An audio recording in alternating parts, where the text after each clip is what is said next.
Vocês estão felizes? Sim. Também estou muito feliz. Faz tanto tempo que eu não prego. Nossa, tão estranho.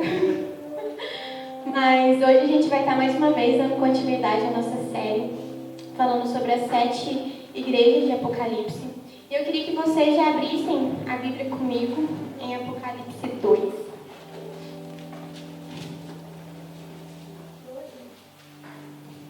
Apocalipse 2.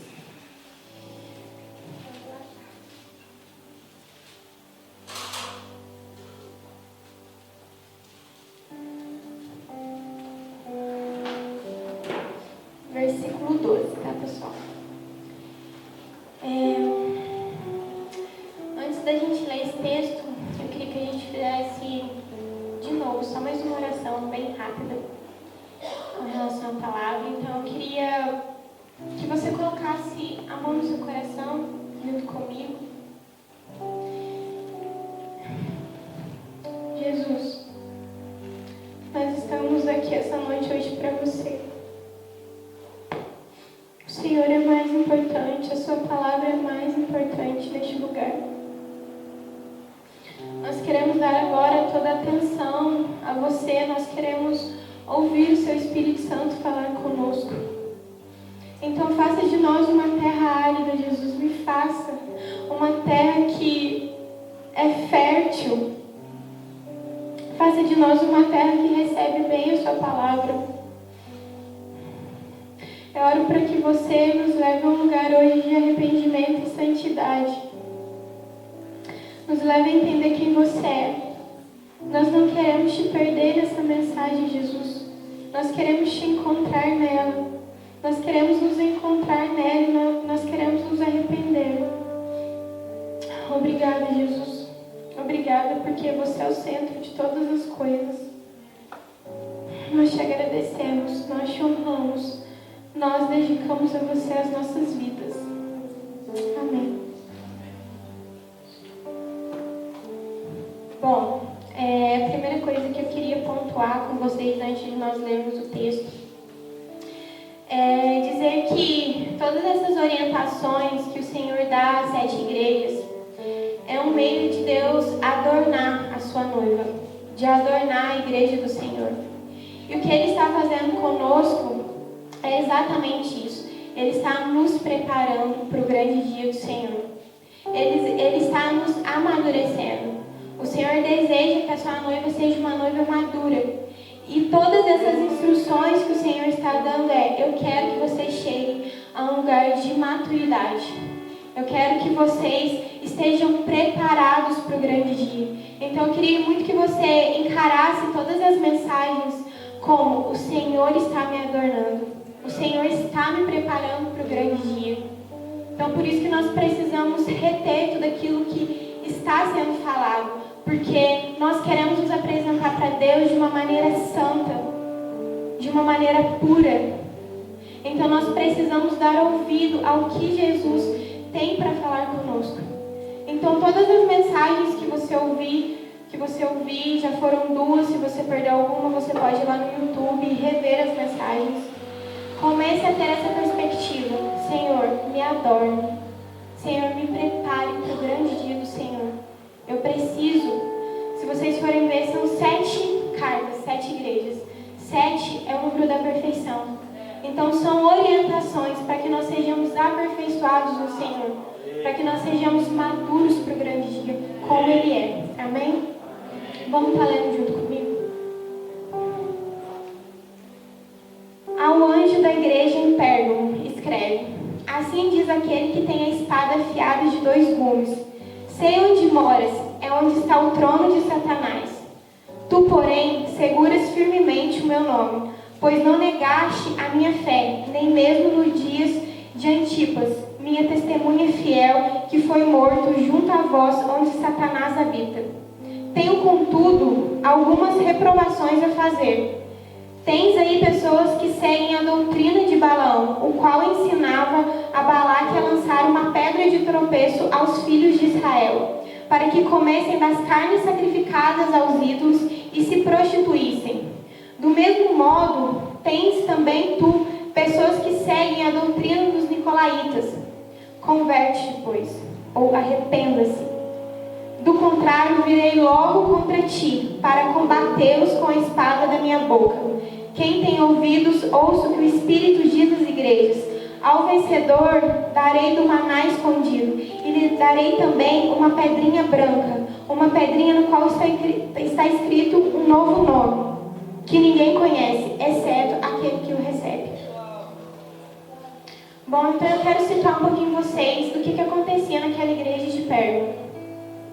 Pérgamo era uma cidade cultural, era uma cidade poderosa até mesmo. Ela ficava localizada em uma alta montanha, então era um lugar muito bom, porque eles podiam prever qualquer ataque de outros povos. Ela também era uma cidade que tinha mais ou menos cerca de 150 mil habitantes. E o nome Pérgamo deriva de pergaminho. Por quê? Naquela época, o imperador ele teve um problema com os fornecedores de papiro do Egito. Então, o que ele pensou? Olha, vamos fazer o seguinte, a gente pega os animais e a gente faz com que a pele deles seja uma maneira onde nós vamos escrever. Então, eles pegavam os animais, matavam, curtiam e faziam aquilo uma forma de escrita. Então, por isso que a igreja se chama Pérgamo, porque deriva de pergaminho. E naquela época, o imperador também tinha um desejo muito grande de que Pérgamo tivesse a maior biblioteca do mundo. Então, tinha de Alexandria, que tinha muitos exemplares, mas ele queria muito que fosse maior. Então, ele fez com que esses pergaminhos tivessem ainda mais uso naquele lugar, para que assim fosse uma biblioteca muito gigante. Então, essa era a cidade de Pérgamo. E lá também tinha muitos templos pagãos. Então, lá o paganismo era, assim, demais. Aonde você estava, você, poderia ver algum culto, alguma coisa. Então, quando Jesus ele começa a falar na igreja, sobre a igreja, ele fala assim, olha, eu sei onde vocês moram, aonde está o trono de Satanás. E o que Jesus queria dizer com isso? Como eu disse, era uma cidade que tinha muitos templos. Então, havia muita prostituição, havia muitos sacrifícios e muitos rituais. Então, a atividade satânica naquele lugar era muito grande, por conta de toda essa cultura. Só que a gente precisa entender que o problema em si não era apenas as construções por haver tantos templos assim, mas era a cultura que saía desses lugares. Então, as pessoas elas já estavam sendo contaminadas por uma mentalidade totalmente imoral. Uma mentalidade onde você pode participar de todos os rituais como todos aqueles povos da cidade. E 3 coisas interessantes eram que haviam 3 templos que eram basicamente os templos de maior adoração naquela cidade. Um deles era o altar para Zeus. O segundo era um templo para o deus Asclépio, que era o deus da cura, por ter dons milagrosos. Porque o que acontecia? Além de Pérgamo era ser uma cidade também muito cultural, ela também estava muito avançada em questões medicinais. Então, eles já faziam tratamentos com relação a banhos quentes para as pessoas serem curadas de algumas doenças. Só que eles começaram a envolver a medicina com o misticismo. Então, eles levantaram um templo para esse Deus, dizendo que ele produzia cura para as pessoas. E um dos símbolos desse Deus era a serpente. Então, se todo mundo for ver hoje, a medicina ela tem um símbolo de serpente. Então, por conta de todas essas coisas que aconteceram na história. E eu quero abrir um parênteses agora aqui para você, nessa citação que eu fiz, de um testemunho que eu queria contar com relação à semana passada. Quando eu cheguei no culto, eu estava com muita dor no meu braço, muita dor mesmo. E assim, eu não podia nem ficar mexendo, porque incomodava a dor. E aí, como estava bem ruim na adoração, porque eu estava me movimentando, eu sentei e coloquei o meu braço assim, na perna, para poder amenizar um pouco. E aí até o Lê veio até mim e falou assim, olha, Jesus vai te curar. E eu falei assim, eu tenho fé, Senhor. Eu tenho fé que o Senhor pode vir agora e curar o meu braço. E aí naquele momento eu fiz essa oração e aí de repente eu comecei a sentir que o meu braço já não estava doendo tanto. Era como se fosse uma cura progressiva de minutos. Então, tipo, a cada minuto eu não estava sentindo mais dor. E aí, de repente, na hora que eu comecei a fazer sim, eu falei, Senhor, eu não estou sentindo mais nenhuma dor. E aí foi a minha, acho que foi a primeira experiência com cura real. Eu senti que não havia mais dor. Então, eu quero pontuar isso para vocês, que não existe ninguém além do Senhor que pode nos curar. Deus é um Deus que cura. Então, se você tem alguma dor, se você tem algo no seu corpo, eu quero que você creia que o Senhor pode te curar essa noite, assim como Ele me curou. Eu provei da cura, foi algo que eu provei no meu físico. Eu pude ver que realmente o Senhor tinha feito algo em mim naquele dia. E eu chorei muito porque eu falei assim, eu estou apalpando, eu estou testificando daquilo que eu tanto ouço falar. Amém?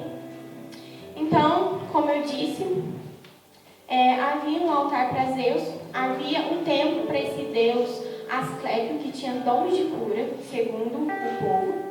E também havia um templo para o imperador romano, para o imperador que chamava César. E o que acontecia naquela época? Normalmente os imperadores, eles não tinham templos enquanto eles eram vivos. Porque o que o pessoal fazia? Quando eles morriam, eles diziam assim, ele morreu, agora ele vai ser um deus. Então agora nós vamos levantar um templo de adoração a ele. Mas naquele caso não. O imperador era vivo e ele disse, eu quero que seja construído e aconteça adorações enquanto eu estiver vivo. Então essas 3 coisas aconteciam na cidade de Pérgamo e era central neste lugar. Então a primeira coisa que nós vemos é que tinha muito paganismo, muita atividade satânica naquele lugar. E a segunda coisa é a afronta à Trindade. Mas, Paty, o que isso tem a ver? Por que é uma afronta à Trindade? Zeus, ele era considerado como o Deus Pai. Asclépio era considerado como o Espírito Santo, afinal ele tinha dons de cura. E o imperador César, ele falava assim, eu sou o filho de Zeus. Então, o que acontecia? Estava tendo uma afronta contra a Trindade. Por isso que naquela cidade, Jesus fala, olha, aonde vocês habitam, eu sei, é o trono de Satanás. Por quê? Satanás já pode se assentar e governar, porque existe uma cultura que está reinando sobre aquele povo. Existe uma mentalidade de prostituição, de imoralidade, de mundanismo acontecendo. As pessoas elas já estão contaminadas com isso. Então, por isso que Jesus fala, eu sei onde vocês moram. Eu sei como é difícil esse lugar. É onde Satanás habita.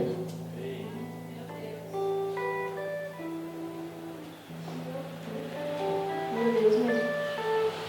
E aí, mais à frente, ele vai falar assim, pois eu tenho visto no tempo de Antipas como vocês foram fiéis em tanta violência. Porque o que acontece? Como lá tinha muito paganismo, a violência contra os cristãos era maior. Então havia muito mais violência contra aquele povo que escolhia não negar a sua fé. Mas ele fala assim, mas Antipas, ele foi minha fiel testemunha.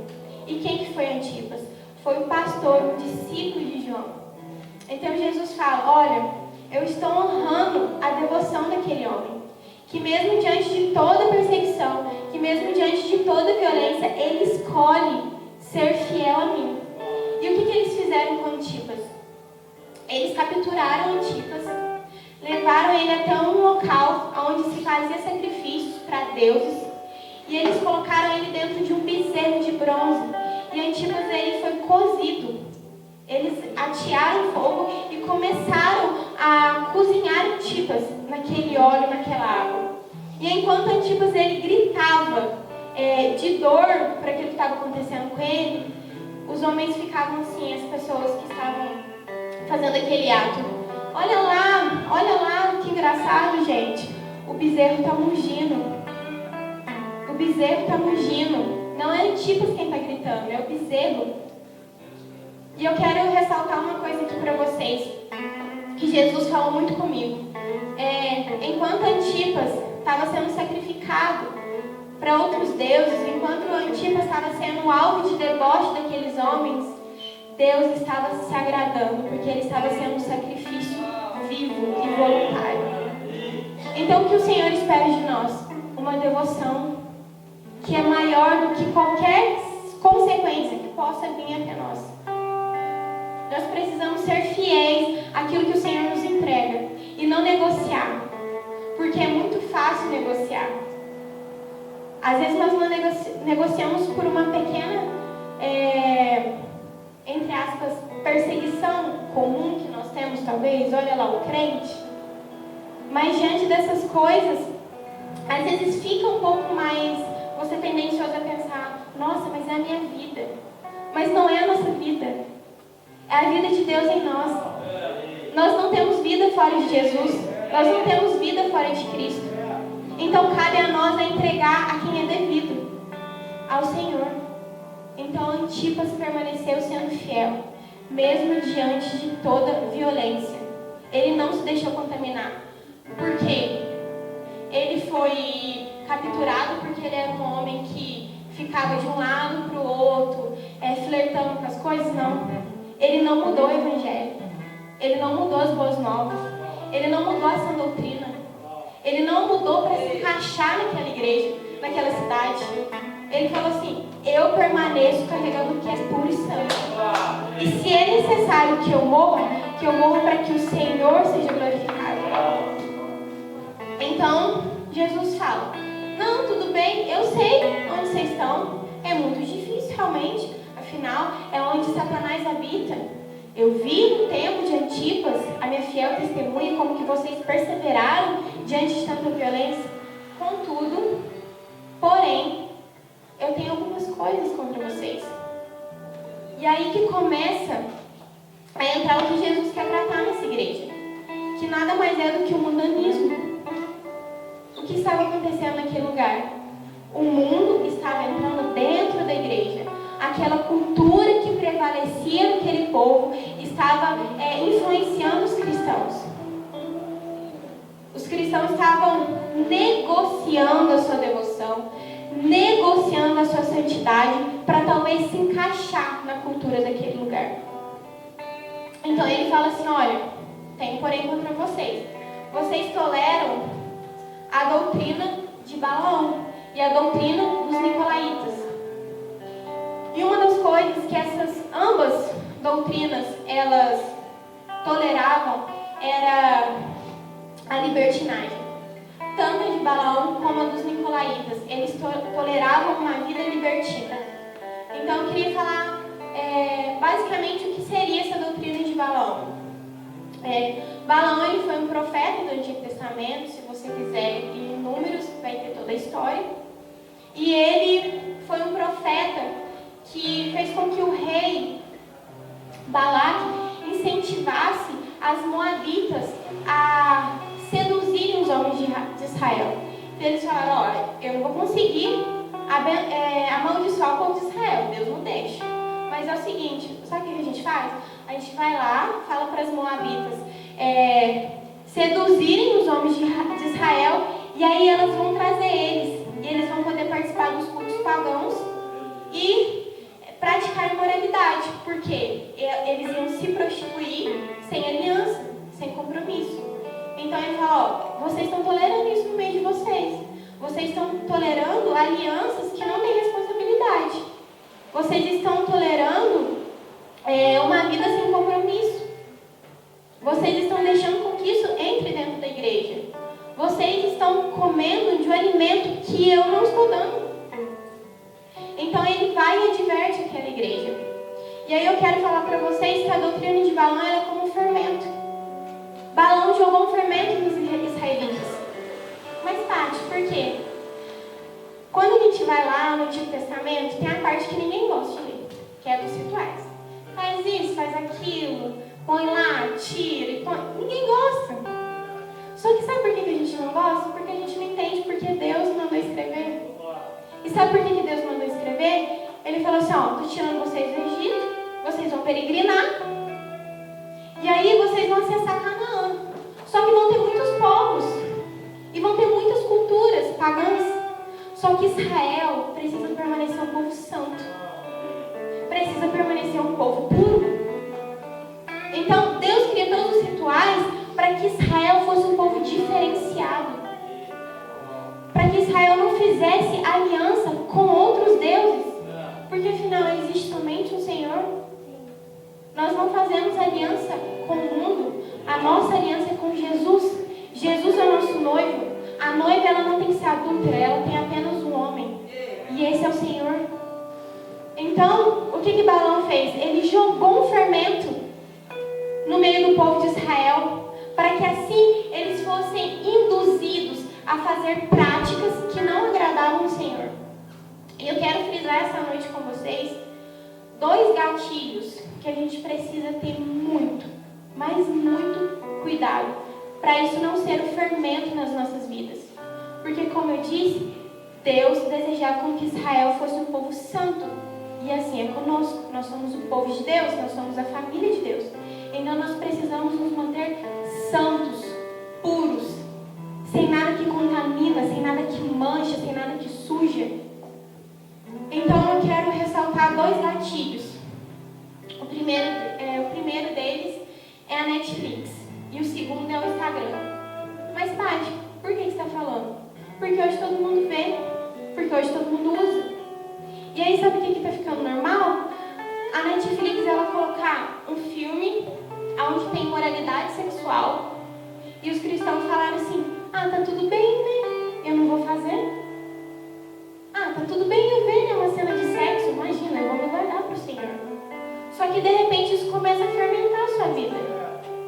Começa a você começar a ter desejos que antes você não estava tendo. Você começar a ter pensamentos que te levam a talvez não ao ato de moralidade, mas aos pensamentos de moralidade. E a gente precisa ter muito cuidado, porque se a gente não quer cometer um pecado, a gente precisa confessar enquanto ele está aqui. Então, às vezes, a gente não vai cometer imoralidade, mas as cenas estão aqui. Sabe aquele seu amigo que é lindo? Você já está pensando nele. Ou a sua namorada. Aí, de repente, você já está sendo fermentado. Sem perceber. Inconscientemente, você começa a falar: não, vou ver só mais um pouquinho. Só que o nosso compromisso não é com essas coisas. O nosso compromisso é com o que é santo. E o Instagram é a mesma coisa. A gente começa a ouvir músicas. Gente, eu adoro ver aqueles vídeos que, tipo, como faz uma mesa com resto de madeira. Eu quero pegar as coisas na rua e fazer em casa. Entendeu? Eu quero lixar o negócio lá e pintar. É isso que eu quero fazer. Mas hoje tem músicas totalmente obscenas nesses vídeos. Eu falei: Senhor. E aí de repente você já está cantando. E aí de repente amanhã você acorda, você já está. E aí você começa a ser fermentado. Sem perceber. E aí é uma coisa que o Senhor tem falado comigo, ó, há meses. Faça um pacto com os seus olhos. E faça um pacto com aquilo que você ouve. Nem tudo você deve ver. Ah, mas todo mundo vê. Eu não sou todo mundo. Eu sou filha de Deus. A minha cultura é do reino. Ah, mas todo mundo faz. Meu querido, todo mundo. Eu não vou fazer. Ah, mas você é antigo. Não, eu guardo princípios. Eu guardo princípios, são coisas diferentes. Eu não quero agradar os homens, eu quero agradar o Senhor. Porque qual foi o problema de Balaque? Temor aos homens. E não temor a Deus. Eu quero ficar bem com o rei. Eu quero ficar bem com o que é terreno.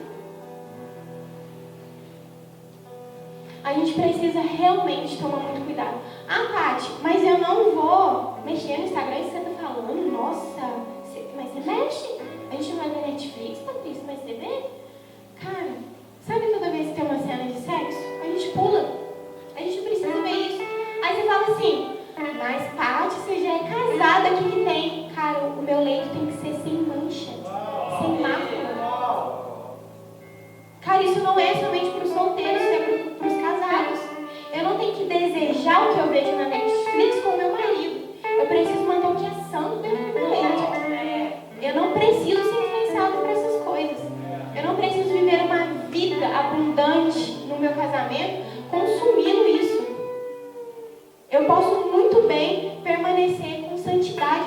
minha casa.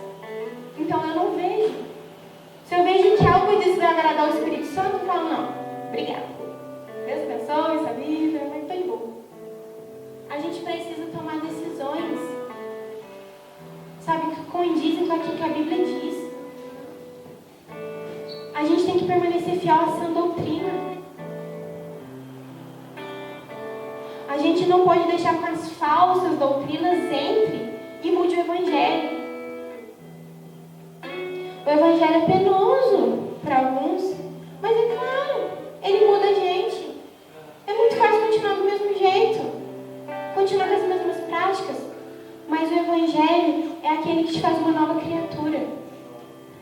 Então por isso que ele é confrontante, por isso que ele é desconfortável, por isso que às vezes ele te limita, mas porque ele te ama. O Senhor te ama, então ele coloca um limite. Olha, isso não é bom para os seus olhos, isso não é bom para os seus ouvidos. Ah, mas Senhor, é mais fácil você olhar, talvez nessa ótica, Deus, obrigado, o Senhor me ama tanto, que o Senhor está me privando de eu ser contaminada. Então, obrigada, Senhor.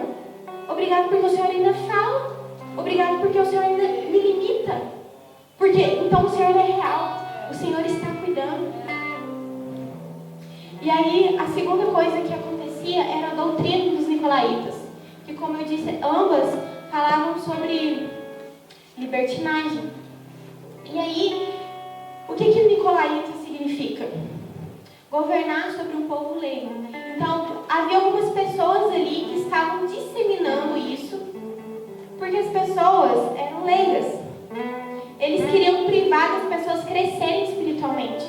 Então, eu quero te atentar a uma coisa. Se existem pessoas, sabe, querendo ter voz na sua vida, mas elas te privam de crescer espiritualmente, fuja delas. Fuja delas.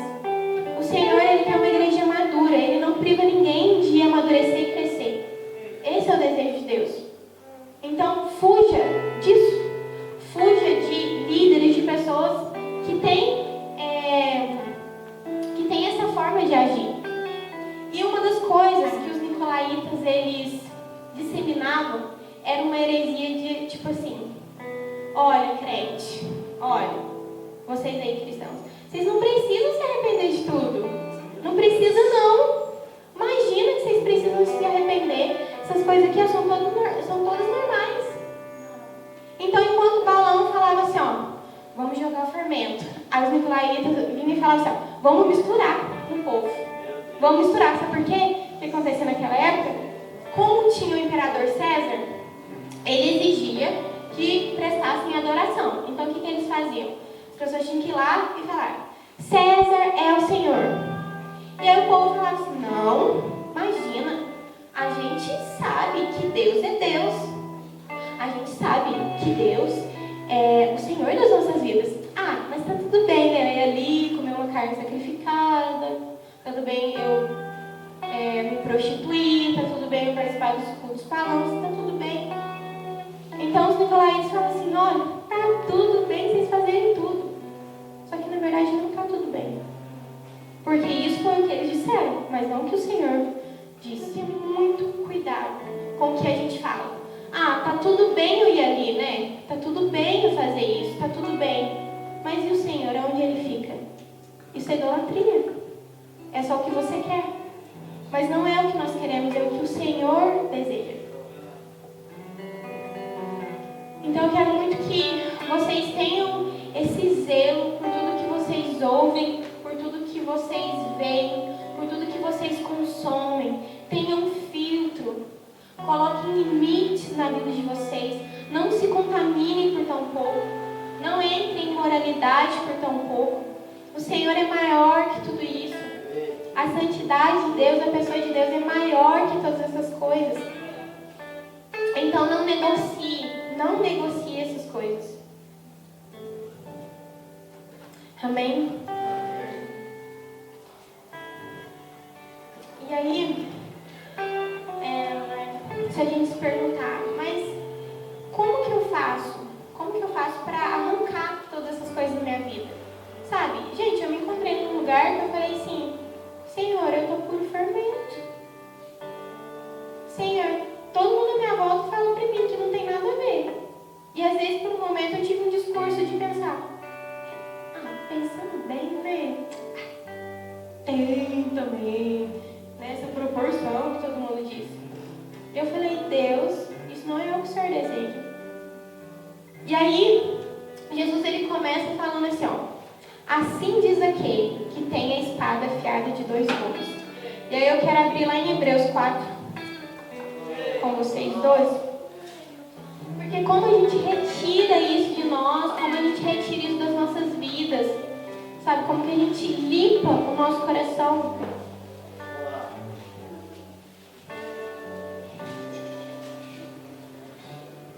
Amém?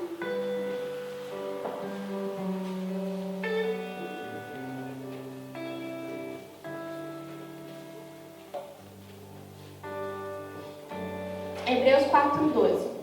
Pois a palavra de Deus é viva, eficaz e mais penetrante do que qualquer espada de 2 gumes. Penetra até dividir a alma e espírito, juntas e medulas. Ela julga as intenções, as disposições do coração. Então, Paty, como que eu retiro o fermento da minha vida? Desde com que Jesus venha com a sua espada e separe alma, espírito, intenções, motivações. Deixa com que Jesus separe o que é puro do que é impuro. Deixa com que Jesus separe aquilo que é a natureza caída do que é a nova natureza de Deus. Deixa com que Jesus limpe a sua vida com a palavra. Nós precisamos ser pessoas como Antipas, que não negociam, que não se deixam contaminar, independente do contexto que a gente vem inserido. A gente precisa permanecer fiel. Então, Senhor, será que você pode vir e me criticar? Porque é isso que a palavra faz. A palavra nos critica. Sabe, às vezes a gente é muito ofendido por homens, mas se a gente for ver, Deus ofende a gente muito mais. Não ofende? Ele fala muito mais verdade para nós do que as pessoas. Então, será que Jesus, você pode vir e mostrar o que não está bom? O que está errado? O que eu estou fazendo, que é um fermento na minha vida? Me diz o que eu preciso tirar. Quais são os limites que eu preciso dar? Me ensina a ter um pacto com os olhos. Separa as motivações erradas. Por que eu estou vendo? Para suprir uma carência? Por que eu estou vendo? Por que eu estou fazendo? Quais são as motivações? Quais são as intenções? O Senhor precisa fazer isso em nós. Porque senão, sabe o que acontece? A gente fica igual aquele povo. Senhor, sou cristão. Vou no domingo. Leio a Bíblia. Ah, mas está tudo bem ali fazer, né, Senhor? Ah, está tudo bem ali praticar. Está tudo bem ali ver. 90%, gente, não é 100%. Ah, mas a gente não consegue ser perfeito. Existe uma diferença onde a gente ainda não alcançou a perfeição de Jesus, mas nós estamos sendo aperfeiçoados. Então essa mensagem não é para perfeitos, é para pessoas que estão sendo aperfeiçoadas. Eu estou sendo mudada. Qual que é a mensagem de Jesus para a igreja? Estou amadurecendo a noiva. Estou adornando a noiva. É isso que eu estou fazendo. Deus é um Deus santo, gente. E aí na frente ele fala: arrependa-se. Arrependa-se. Sabe, eu quero que você pense, se você não tem se arrependido por aquilo que você tem visto, por aquilo que você tem ouvido, por aquilo que você tem consumido, por aquilo que tem sido um fermento na sua vida, cara, Jesus está falando, não, se arrependa. Se arrependa das suas práticas mundanas. Se arrependa por trazer o mundo para dentro da igreja. Se arrependa por ser como os nicolaítas. Tá tudo bem. Sabe, porque senão a gente fica igual as pessoas do mundo. O cristão chega e fala, nossa, não sei. Aí eu digo para Andrei, nada a ver. Nada a ver você fazer. Pode ir em paz, viu? Você tá bem? Você tá feliz com a sua escolha? Tem nada a ver. Mas e o que o Senhor pensa sobre o que o Andrei vai fazer? A gente não pode se tornar como eles, sabe? Disseminando uma heresia. Aonde, cara, não precisa se arrepender. Obediência moral não precisa arrepender não, gente. Tá tudo bem. O Senhor, Ele quer 100% de nós. Ele quer tudo de nós. A gente não tem compromisso com o mundo, a gente tem compromisso com a igreja, a gente tem compromisso com Deus, a gente tem compromisso com os irmãos, a gente tem compromisso com a palavra, com o Espírito Santo. A nossa aliança maior é com o Senhor. Não vamos negociar por tão pouco. Mas às vezes falar é um pouco mais fácil, mas às vezes na prática, né? A gente está naquele lugar, nem negocia, você não se faz essa pergunta. Você fala, acho que eu vou fazer, né? Mas sem querer você já está negociando.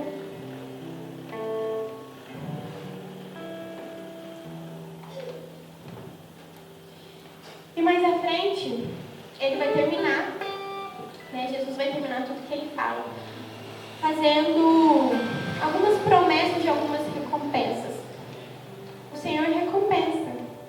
Gente, o Senhor recompensa.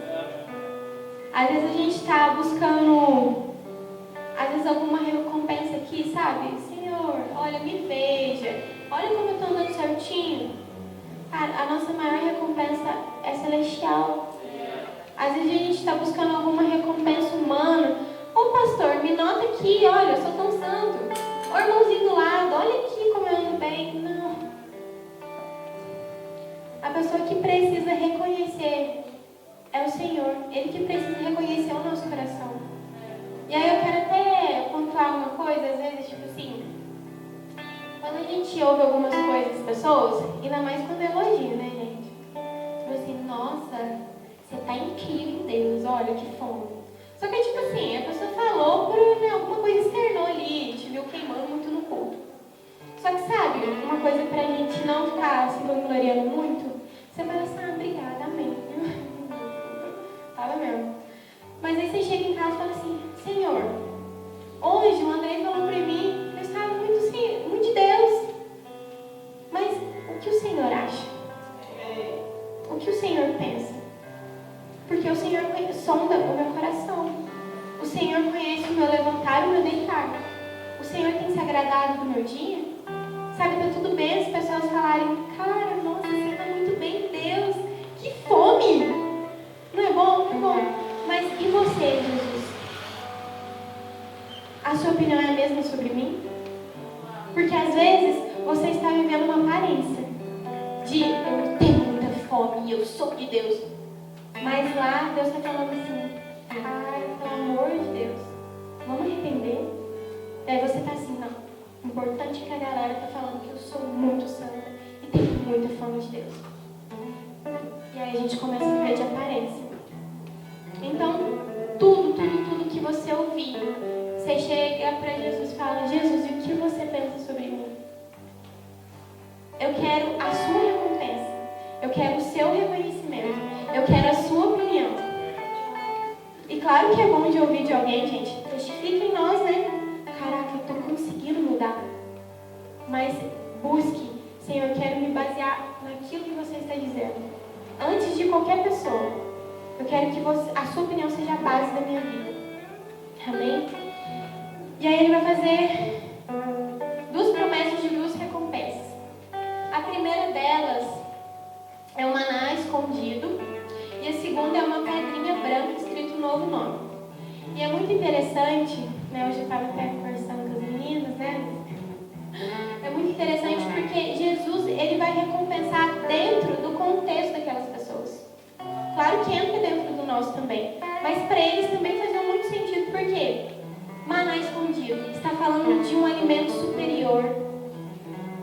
E talvez aquele povo estava assim, poxa, cara, a gente não pode comer daquele alimento que a galera sacrifica, né? Eles estão, tipo, querendo matar a gente, mas e se a gente comer só um pouquinho, sabe? Pra gente ficar bem com eles, a gente quer viver. Só que aí Jesus chega e fala assim, cara, vocês não precisam comer do que eles têm. Eu tenho algo superior. Eu tenho algo que vocês comerão no meu reino. Então o maná escondido era aquele que foi guardado dentro da aliança, no Santo dos Santos. E aí, a quem será dada o maná escondido? Aos vencedores. E quem vencedores? Aqueles que não se contaminaram, aqueles que retiraram todo o fermento da sua vida, aqueles que não negociaram o Evangelho, aqueles que foram fiéis à sua devoção, aqueles que permaneceram mesmo diante das circunstâncias. A esses serão dado o maná escondido. E quando a gente vai olhar na Bíblia, vai falar de vários alimentos e várias estações que nós passamos. E aí, quando nós somos crianças, nós bebemos leite. Quando nós somos crianças, nós comemos pão. Quando nós somos jovens, nós comemos carne. E quando nós somos adultos, alimento sólido. Mas existe um nível superior. Existe um nível dos vencedores. E o alimento será o maná escondido. No reino vindouro, o Senhor vai nos fartar com algo superior.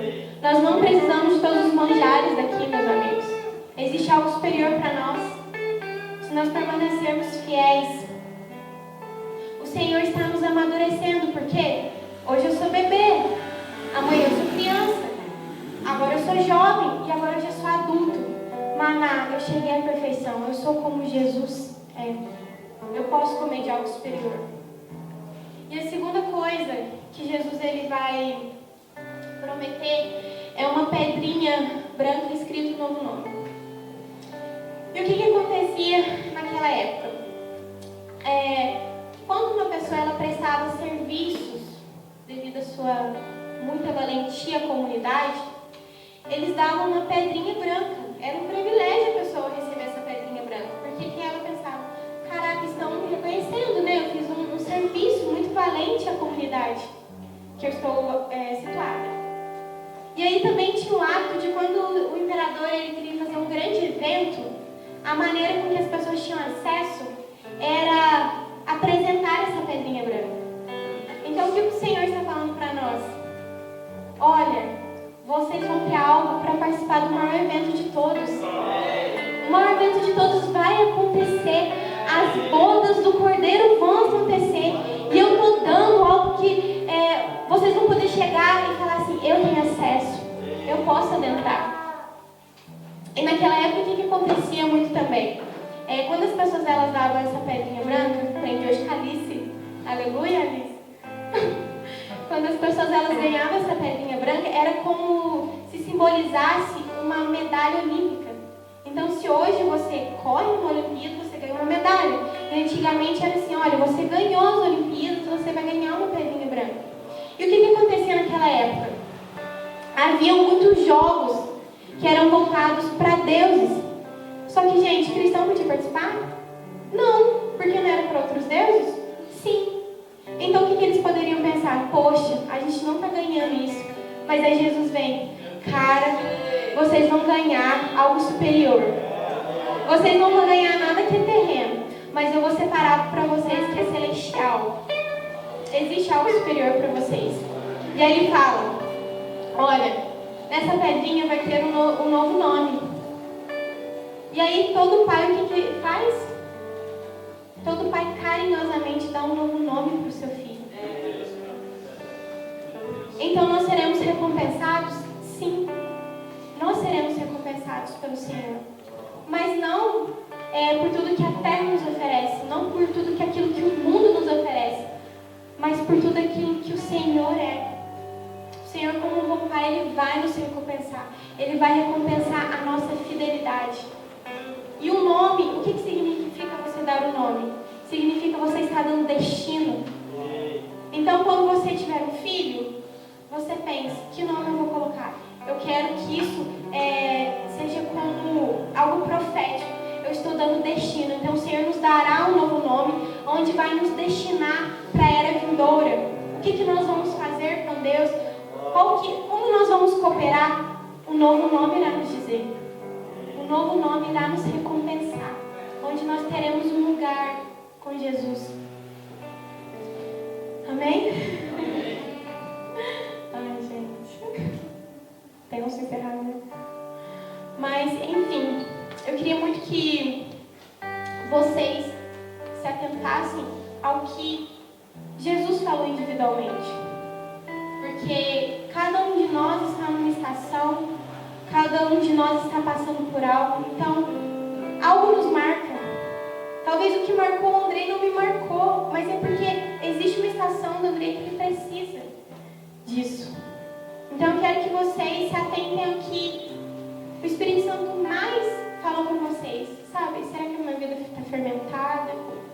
Será que eu acho que não tem nada a ver? Será que eu estou tipo assim, eu venho no culto, mas está tudo bem eu ter essas práticas?